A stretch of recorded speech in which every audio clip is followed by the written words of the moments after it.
On va voir en poursuivant au verset 20 ce que fit Jacob en réponse à cette fantastique vision que Dieu lui montra et les promesses que Jacob a fait à Dieu. Jacob a fait un vœu à Dieu. Rappelons ce que Dieu lui a dit au verset 13 à 15 de ce chapitre. Rappelons, avant de continuer avec le verset 20, Jacob fera un vœu à Dieu. On va voir exactement les termes de ce vœu. Mais rappelons d'abord ce qu'on a vu, toujours dans ce chapitre 28, au verset 13 au verset 15, du moins verset 13 à 15. Verset 13, les promesses que Dieu fait à Jacob, verset 13. La terre sur laquelle tu es couché, je la donnerai à toi et à ta postérité. Verset 14. Ta postérité sera comme la poussière de la terre. Toutes les familles de la terre seront bénies en toi. Et ta postérité, verset 15, je suis avec toi. Je te garderai partout où tu iras. Je ne t'abandonnerai point, etc., etc. Alors, allons maintenant, poursuivons au verset 20. Le verset 20 nous dit ceci. Jacob fit un vœu en disant, regarde, il fait un vœu. C'est lui-même de manière délibérée, de sa propre initiative, il fait un vœu. Et mes frères et sœurs, faisons attention aux vœux que nous faisons à Dieu. Ne réfléchissons pas après avoir ouvert la bouche. Soyons lents à ouvrir notre bouche, notre cœur devant Dieu en faisant des vœux. Parce que si tu as fait un vœu, ne tarde pas, si tu en vas à Dieu, ne tarde pas de l'accomplir. Ne sois pas insensé. Tu te couvrirais d'un grand péché en faisant un vœu à Dieu que tu n'accomplis pas. Donc quand tu fais un vœu, fais attention, Dieu ne t'a rien demandé. Ne fais pas de vœux si tu es sûr que tu ne vas pas les accomplir, les tenir. Donc, voyons le vœu. Jacob, verset 20.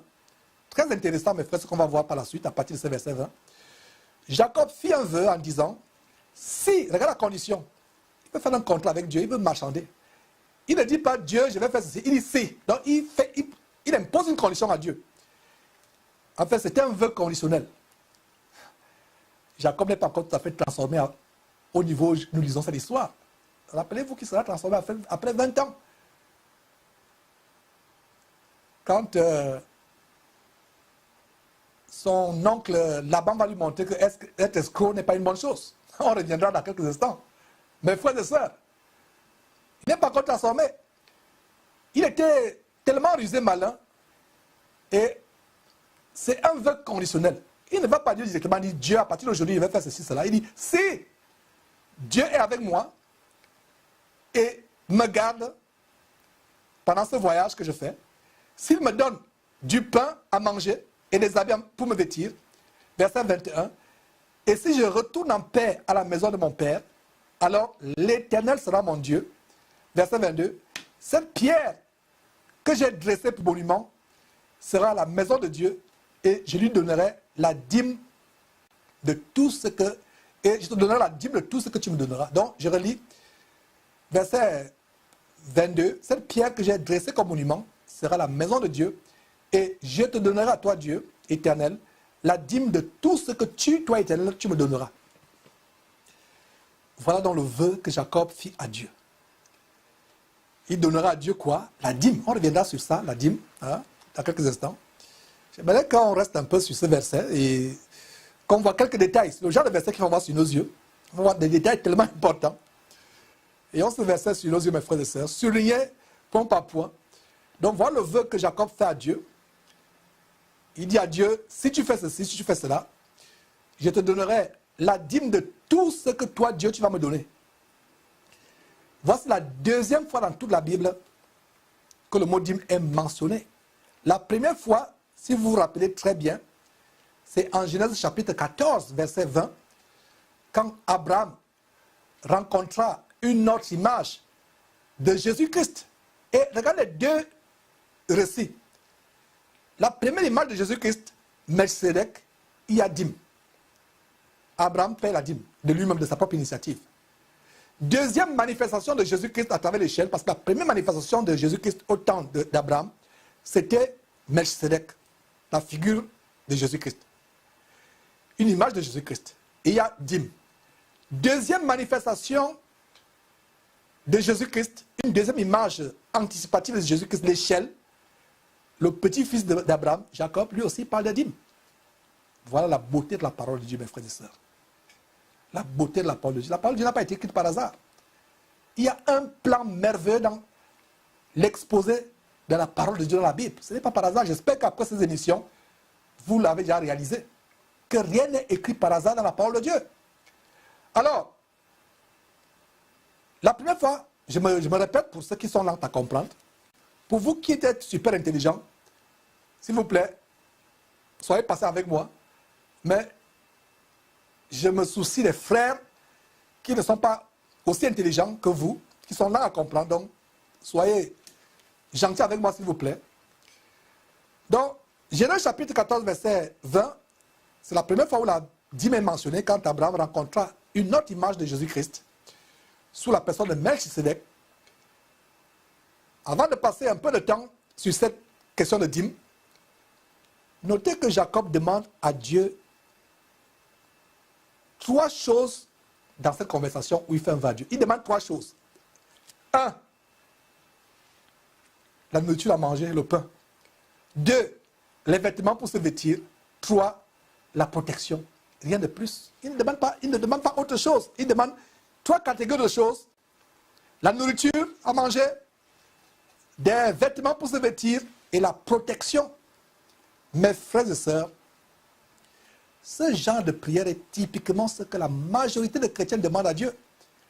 Ils se limitent à demander à Dieu des choses purement terrestres, charnelles, sans se préoccuper des choses célestes, spirituelles.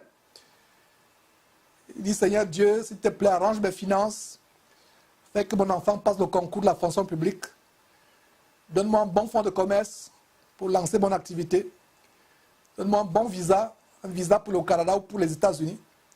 S'il te plaît, donne-moi une nouvelle maison beaucoup plus grande, ou fais que ma compagnie m'augmente le salaire, donne une bonne femme à mon fils. Et la liste des requêtes charnelles est interminable, mes frères et sœurs.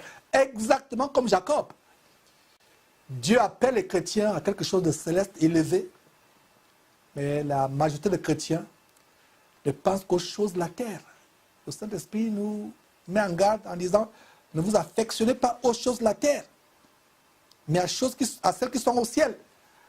Regardez d'ailleurs ce que le Fils de Dieu, Jésus-Christ, dit à Matthieu chapitre 6 aux chrétiens qui s'inquiètent pour leur vie, à Matthieu chapitre 6.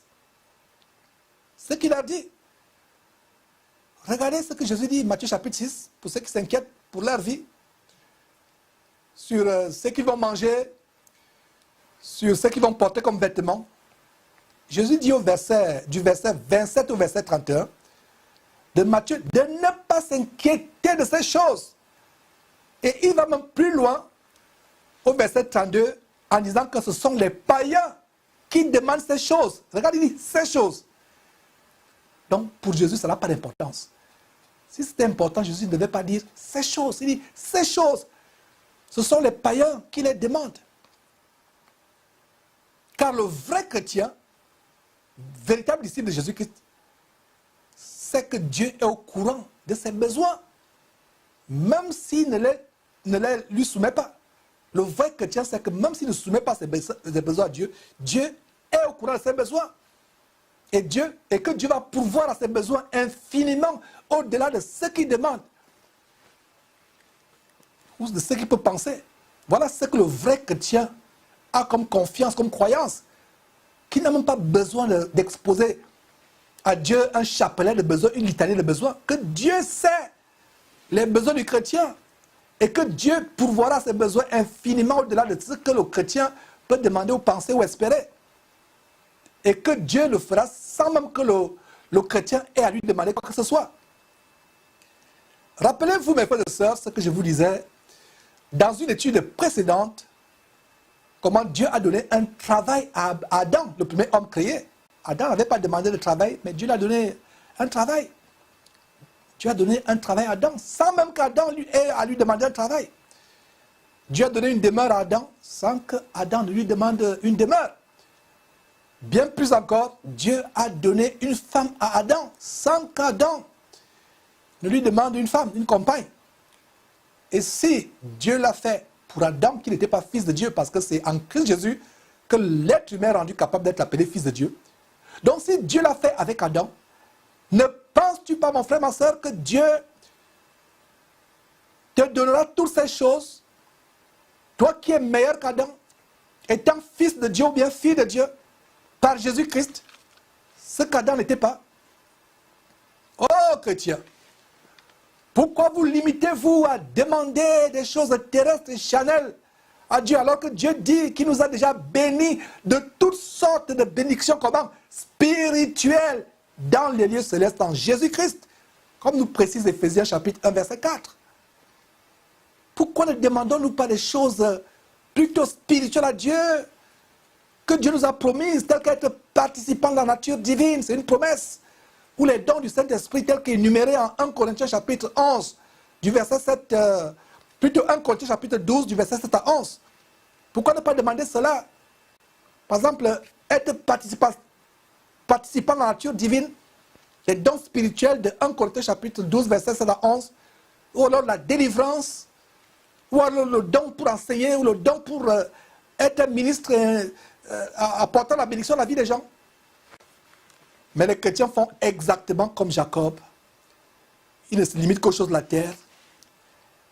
Il dit, Seigneur Dieu, si tu me donnes ceci ou cela, je te paierai la dîme. C'est intéressant de voir comment la première fois que la dîme est mentionnée dans la Bible et imposée sur les biens d'une personne, c'est dans le cas d'un homme qui est en train de faire un contrat d'affaires avec Dieu. La première fois que la dîme est mentionnée, en Genèse chapitre 14, verset 20, avec Abraham, Abraham ne l'a pas payé avec ses biens. Abraham l'a payé avec le butin de guerre. Notez très bien. Ces faux pasteurs qui vous prennent l'exemple d'Abraham, qu'ils aillent aussi en guerre, qu'ils aillent prendre les butins de guerre et qui imposent 10% avec le butin de guerre. Abraham n'a pas payé la dîme avec ses biens personnels. Donc la toute première fois que la dîme est mentionnée dans la Bible et étant imposée à partir des biens d'une personne, c'est dans le cadre de Jacob. Et elle intervient, cette dîme, quand? À quelle occasion?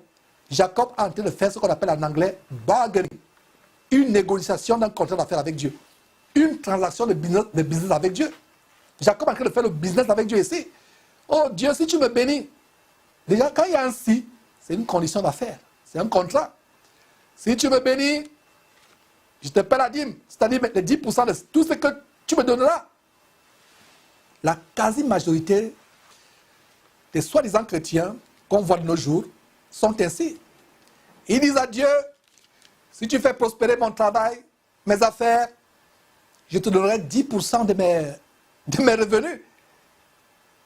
Et des pasteurs stupides vont prier pour de tels pseudo-chrétiens pour que Dieu les bénisse, afin de recueillir 10% à la place de Dieu. En fait, c'est eux qui vont recueillir 10%, ce n'est pas Dieu. Ces pasteurs stupides, amoureux de l'argent, des dimorphes, experts en dymologie, la dîme qu'on expose, vont vous dire que ce n'est pas à nous que vous donnez vos dîmes, mais à Dieu. Et ils font exactement comme les marabouts africains qui font le vaudou. Vous allez sur un marabout, il vous dit non, l'argent que vous apportez là, ne me donnez pas, ce n'est pas moi. J'étais par terre, j'étais au sol. Ce n'est pas moi, ce sont les esprits qui vont prendre. Plus tard, quand vous ne serez pas là, c'est lui qui va prendre cela pour s'occuper de ses besoins. Mes frères et sœurs, ils vous disent que ce sont les esprits des rivières ou de la forêt qui vont prendre. J'étais seulement à terre. Voilà la première fois que la dîme en tant qu'une transaction, un contrat d'affaires ou un business avec Dieu est mentionné. Et Jacob est la toute première personne. Et la toute dernière personne de la Bible à l'avoir pratiqué. Dans la Bible, la première personne à avoir pratiqué la dîme comme une transaction d'affaires avec Dieu, c'est Jacob. Et la dernière personne, c'est qui? C'est Jacob. Les chrétiens n'ont pas pratiqué la dîme. La dîme n'est pas d'actualité. Pour les chrétiens, d'ailleurs, il y a un enseignement que nous avons posté sur notre chaîne YouTube. Et je crois qu'il est passé en Afrique. Et je pense qu'on pourra le repasser encore en Afrique, à la télévision. qui recense tous les versets bibliques sur le mot dîme. Voilà, mes frères et sœurs, la première fois qu'un homme pratique la dîme comme une transaction de business, d'affaires avec Dieu, un contrat d'affaires. Et la dernière fois, c'est Jacob. Et c'est un travestissement anti-biblique qui se manifeste aujourd'hui dans l'évangile diabolique, la prospérité, avec les doctrines de semences, semer ou donner pour recevoir. Dans l'abomination du ministère de la voix, il y avait une devise, giving and receiving, donner et recevoir. Vous donnez à Dieu, vous allez recevoir. Semer, vous allez récolter. Mes frères et sœurs, ces pasteurs stupides et cupides vous disent que si vous voulez que Dieu vous bénisse ou réponde à vos besoins, donnez-lui la dîme, c'est-à-dire 10% de tous vos revenus. Donc cette prière de Jacob est un sérieux avertissement pour nous qui sommes parvenus à cette fin de temps. C'est un sérieux avertissement pour nous que quand Dieu nous appelle à quelque chose d'élevé, c'est-à-dire de céleste, de spirituel, ne rabaissons pas Dieu, ne répondons pas à cet appel aux choses célestes, spirituelles, ne répondons pas avec des choses terrestres, matérielles, ne répondons pas avec ce qui est bas. Mes frères et sœurs, notons que les versets 20 et 21 sont la première rencontre de Jacob avec Dieu. Retournons à Genèse chapitre 28, s'il vous plaît. Et notons que les versets 20 et 21 sont la toute première rencontre de Jacob avec Dieu. La seconde rencontre est en Genèse chapitre 32, qu'on va étudier plus tard, plaise à Dieu, dans quelques semaines. Et comme je vous l'ai dit, une période de 20 ans s'étend entre ces deux rencontres. Et au milieu de ces deux rencontres, on a 20 ans de discipline, de redressement, de brisement, de correction de Jacob, d'apprentissage, de l'humilité, etc., etc. Et à l'issue de ces 20 ans, Jacob en sort comme un homme totalement transformé. Et c'est intéressant de voir comment, après 20 ans, à la deuxième rencontre avec Dieu après 20 ans, ce n'est plus le pain, les vêtements et la protection qu'il va demander à Dieu. Il ne fait plus de contrat d'affaires avec Dieu, au moins de la dîme, mais il va tout simplement demander quelque chose de tellement simple, la bénédiction tout court. Genèse chapitre 32, verset 26. La bénédiction. Regardez le contraste entre Jacob, 20 ans avant, qui se préoccupe des choses de la terre, c'est le pain qui l'intéresse, c'est les vêtements, c'est la protection de ses ennemis. Mais 20 ans après, quand son nom est changé de Jacob à Israël, il ne se préoccupe de demander ces choses. Il demande tout simplement ce qu'on a vu à Éphésiens chapitre 1, verset 4, la bénédiction. Et la bénédiction vient d'où? De Dieu, c'est-à-dire la bénédiction céleste. Il dit, je ne veux rien d'autre, Seigneur Dieu. Je veux la bénédiction céleste. Je veux ta présence dans ma vie. Je veux me revêtir de la nature divine. Je veux être participant de ta nature divine. Oh, chrétien qui est toujours dans l'état de Jacob, qui ne cherche qu'aux choses, qui ne pense qu'aux choses de la terre. Passe du stade de Jacob au stade d'Israël. Peut-être Dieu ne te fera pas passer par 20 ans de transformation, de changement, mais il est urgent pour toi. Les temps sont mauvais. Les temps sont mauvais, les temps sont courts. Nous ne savons pas quand est-ce que la trompette va sonner. Rachetons le temps. Sortons de la terre. Commençons à entrer spirituellement au ciel. Ne nous limitons plus aux choses terrestres. Après 20 ans, Jacob qui devient Israël ne cherche plus les choses de la terre, le pain, la nourriture. Et c'est pour ça que Jésus dit plus tard en Matthieu chapitre 6, ces choses, ce sont les païens qui les demandent. Donc Jacob, 20 ans avant, était un païen. Mais après sa transformation et le changement de son nom en Israël, il dit, Seigneur, je veux tout simplement ta bénédiction céleste. Tout court. Donc ces chrétiens qui limitent la dîme de Jacob, qui imitent la dîme de Jacob, ils imitent la dîme de Jacob, ils ne savent pas qu'ils sont en train de faire quelque chose de mauvais. Ils imitent un Jacob avant les 20 années de transformation, les 20 années de brisement. Et en passant le brisement de Jacob, il y a même une matérialisation physique de ce brisement. Il se matérialise par la dislocation de sa hanche pour qu'il boite jusqu'à sa mort. Un moyen de brisement d'humble. Ce Jacob qui était fier de lui, etc., il est obligé de boiter le restant de sa vie, qui avait une fière allure. Le voilà qui boite maintenant. Comme on va l'étudier plus tard au chapitre 32. Ce chapitre 32 sera aussi un grand chapitre à étudier. Donc notons qu'après cette transformation, le nom de Jacob, n'oubliez pas cela, est transformé en Israël, plus précisément en Genèse chapitre 32, verset 28. Je ne fais qu'anticiper déjà l'étude de ce chapitre.